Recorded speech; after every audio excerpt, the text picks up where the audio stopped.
Now, Asian markets witnessed a bounce today, setting the stage for a week filled with pivotal events. Investors are eyeing a series of earnings reports and key central bank meetings. Both the US and the UK could potentially signal a move towards easing monetary policy, while Japan might take steps to normalize its borrowing costs. This report tells you more. Asian equity markets rebounded from last week's losses on Monday. Japan's Nikkei index was up around 2% in morning trade. Shares around the rest of the region rose about 0.7%. The gains come ahead of a closely watched policy meeting at the US Federal Reserve. Traders bet the central bank will lay the groundwork for a rate cut in September.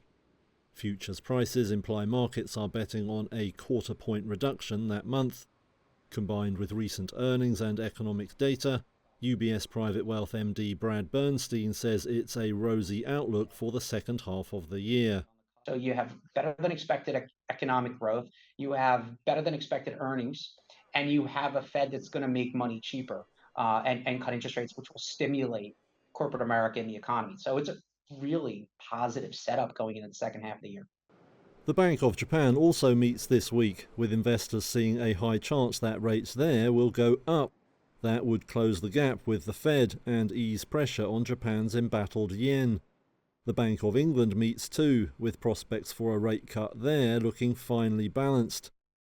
It's also set to be a huge week for earnings, with some 40% of the S&P 500 by market worth set to give updates. Numbers are due from big names including Microsoft, Apple, Amazon and Facebook parent Meta. Analysts say expectations are sky high, meaning any disappointment could rattle tech stocks.